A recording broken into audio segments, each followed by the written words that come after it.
Sean from BaseMint Comics here, and my shop is having their 39th birthday, and every time that they do that, they put on a big, what they call celebration.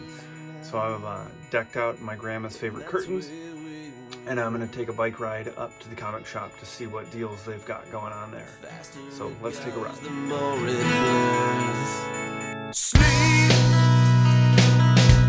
I don't wanna sleep, 'cause I miss the now. So let's raise a toast to living. Here's to the light on the run. Raise up your glass, time's a charm. They say you can have all of what you wanted to. It must be true. Oh, 'cause I've got you.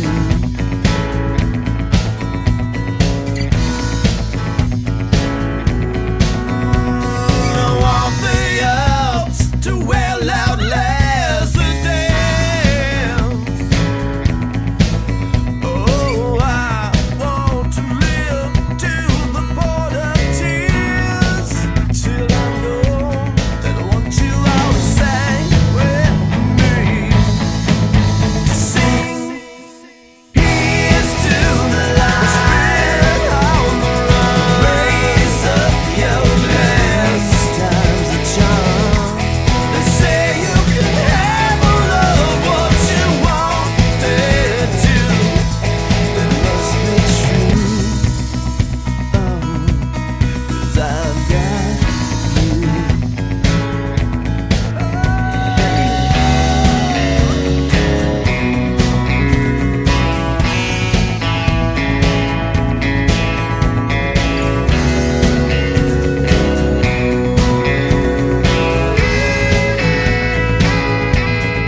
want you all to sing with me. To sing. Here's to the light, spin on the run. Raise up your glass, 'cause these times are charm. Here's to the light, spin on the run. Raise up your glass, these times are charm. Here's to the light, spin on the run. Raise up your glass. Want the ups to well outlast the downs, down, down, down. Want the ups to well outlast the downs, down, down, down. So we just got back from our ride up to the comic shop for what they do every year. For as long as I've been going there, they've been doing yearly sales. They call it the celebration. They have cake and guests and tents set up outside all weekend. And the long boxes and short boxes of back issues are all like overflow stock that they've had for years, kind of dwindling down every year because everybody goes through them.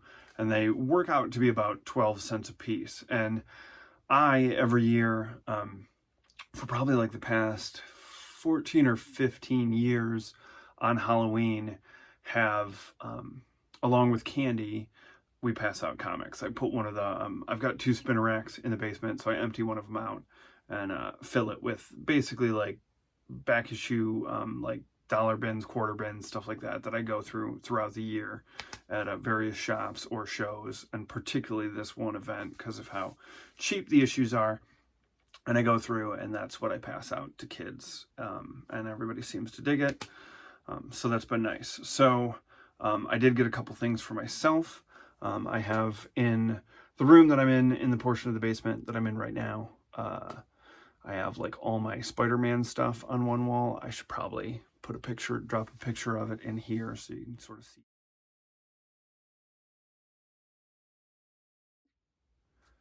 So that's the Spider-Man wall, and so I've had my eye on this for the past couple of months at the shop, and since there's a sale, I was like, oh, this is the perfect opportunity to grab this. I just think it's a cool piece of art. Obviously, like, I'm a big Marvel guy. The whole basement is Marvel, so that was a must-have. And then the other thing is, while I was doing the kind of piecing together my whole collection and completing runs from the 60s to the present. Anyway, X-Men is pretty much X-Men for sure, since that was the thing I started when I was like 9, is single issues. I have everything except issue number 1 in single issues. And that's, Uncanny X-Men and all the subsidiary to Excalibur, X-Factor, everything. But for other stuff, like trying to get Spider-Man and stuff like that, I was okay grabbing that stuff in collections and not having like first printings for everything. So when I was starting to get close to the time when Spectacular joined in, I figured it was cheaper to buy an Omni of the first 42 issues of Spectacular Spider-Man. But the only problem with that is part of my thing is I love the feel of old 70s, 80s comics. Obviously the smell, everybody digs the smell. And I don't really like new coloring techniques on old issues. And so while it was cool to be able to grab those first 42 issues of Spectacular Spider-Man without having to spend an arm and a leg on stuff that, like I didn't really want to, I just went with the omnibus. It's good, but I've decided to kind of go back when I can, and if there's a good sale on stuff, or if I can get the single issues for cheap, I will. So I was able to pick up issue 12, which, is the whole Flash Thompson Shoshan thing. Issue 14 and issue 20. So that's what I wound up getting for myself from this sale. But the rest is about 2 short boxes. We had to make 2 trips because I can only fit 1 short box in the little bike carrier. Otherwise, Henry would have to hang onto the roof. So we made 2 trips, which meant, 2 pieces of cake for the little guy. So he was all about it. So I will switch it up now, and I will go through those short boxes to see what the trick-or-treaters are going to get this year. So here's the first stack. I got some Uncanny Origins, which were like a 99-cent title from the late 90s, which are good for kids, and I always like to have stuff that the kids can get. There's some more kid stuff, focus stuff, just so I kind of have stuff in different piles at Halloween, for the older kids and for the younger kids. What kid doesn't want polybagged with the cards copies of Executioner's Song? And that's almost a whole run. So that's fun. I'd never actually seen a non-chromium version of that, so I thought that was pretty cool. Some Jim Lee, X-Men Classic, which is always great. Some Mark Waid Fantastic Four. The Flashback month was fantastic. April 97, I think. Love that month. Thought all that stuff was a lot of fun. This is some like early John Cassaday art, which is pretty cool to have. So Captain America. Who doesn't want to inundate some poor child with Rob Liefeld Captain America comics? I sure do. Enough Said, which was also another fun month. Some Incredible Hulk stuff. Iron Man.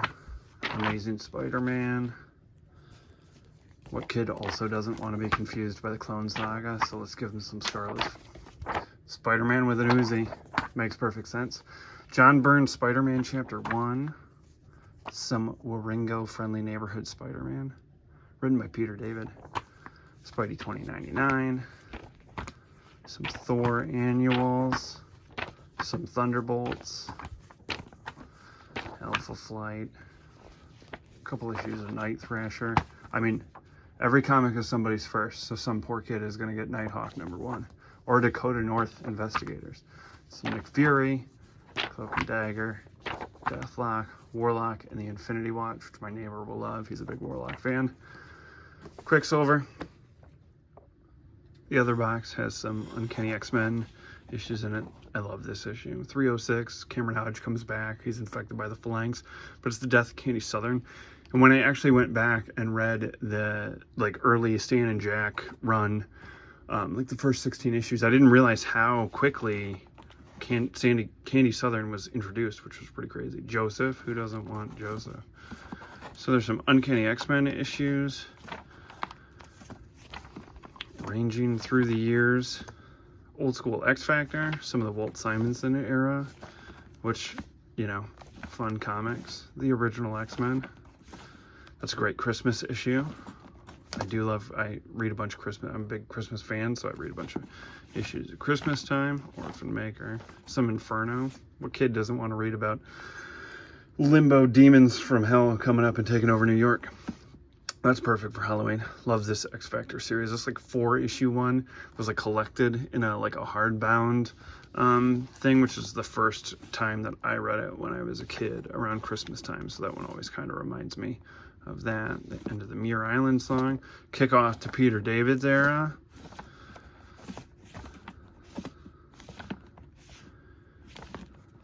I think this is like one of the first issues that I ever bought like off the rack, and it always makes me laugh because when I hear people complain about like comics being kind of hard to get into if you're a new person, like this is me pedaling up to my comic shop 33 years ago, and like this is all about Psylocke and Revanchi and the body swapping, and I was just like, none of this makes any sense to me, but I'm just gonna dive in. So there's that.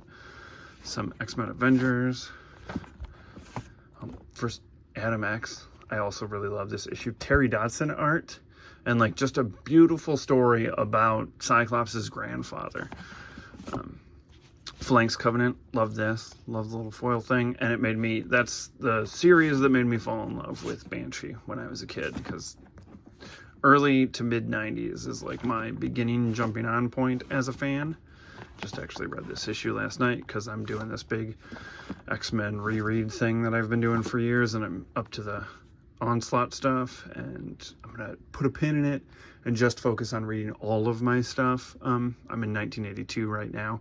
That way I can catch up to the rest of the to the end of Onslaught, where Heroes Reborn kicks off, because I did not buy into any of that nonsense when I was a kid, but I've been picking those issues up in 12-cent bins. So I'm going to give them a go for the first time when I finally get up to 1996 again, and then I'll pick up where I left off.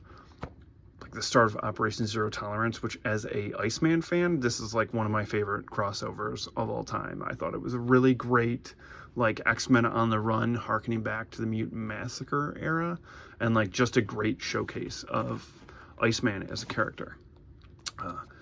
Alan Davis art in these issues, which as a kid I wasn't a big Alan Davis fan. Like, I don't know why. I was an idiot, I guess, because Alan Davis is fantastic. I actually have a Nightcrawler Nightcrawler's my favorite X-Men character, so I have a Nightcrawler over there. One day I'll do a room tour, but I'm saving that for when more people are watching that isn't just my wife. That's a really, really good pre-Morrison, like last swan song of Scott Lobdell, Cyclops Wolverine story. And then we get into some, there's enough said, Grant Morrison issue. And then, was that Peter Milligan during his run? And then we got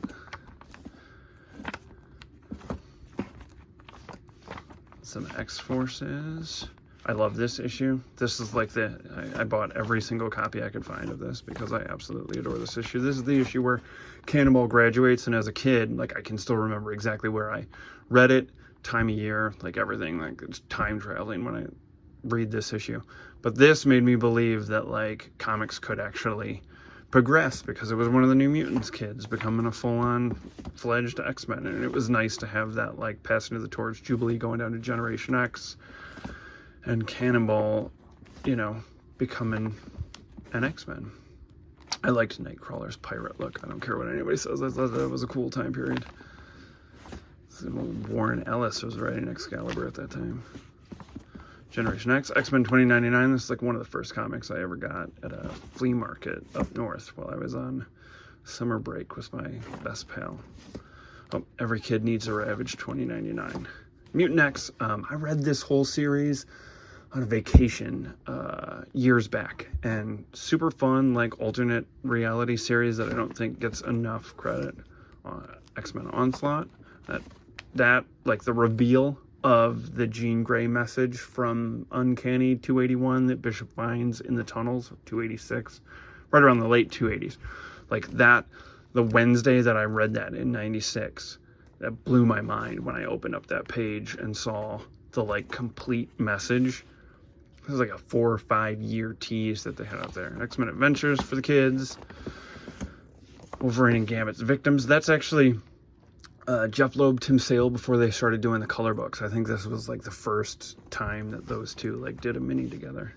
Amazing, Spectacular Spider-Mans. You can obviously see my Marvel bias is definitely showing in what I pass out to the kids. So loads of Web of Spider-Man. I remember these were all 12 cents. I'm starting to lose it here. I might have to show some Peter Parker Spider-Mans. Slingers. Green Goblin, where Phil Urich is the Green Goblin. Some Chip Zdarsky Spectacular Spider-Man, which was a lot of fun. Fantastic Four. More Wade Fantastic Fours. West Coast Avengers. Some Avengers. Some Captain America. Thor. Iron Man.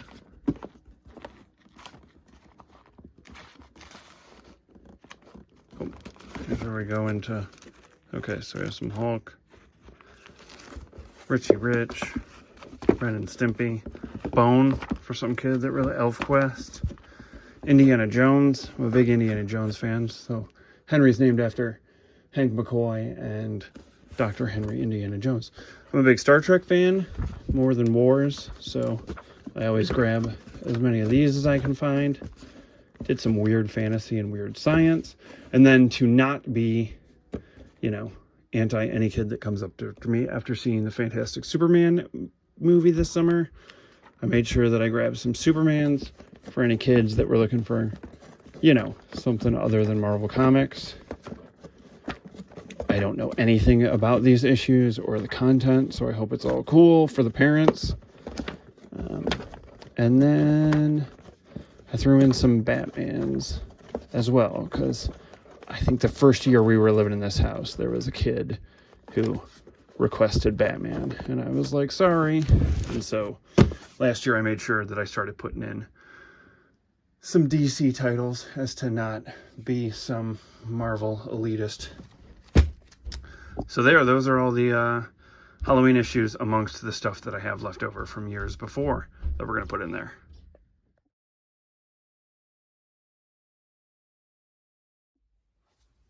So that's the deal with the Trick or Treat comics.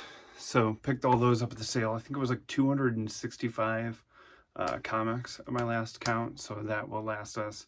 I think we get around my neighbor, his favorite holiday, and he keeps track. I think we're around 100 kids every year, but the neighborhood's kind of like becoming, there's some turnover. There's a lot more kids around now. Obviously, we've added to that with at least one.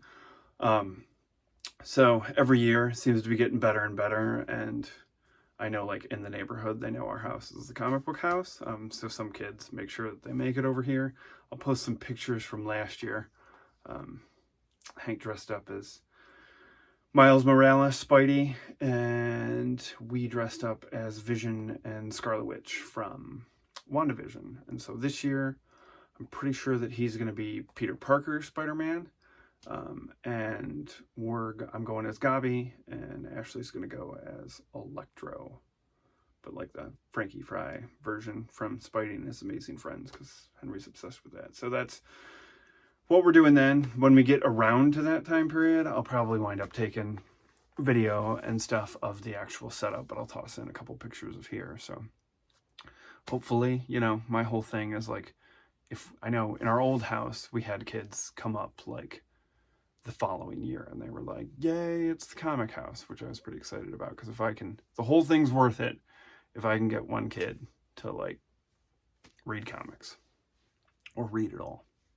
But you know, I would love it if it was comics. Love it if it was anything, but definitely if it was comics. So that was our ride up for the celebration.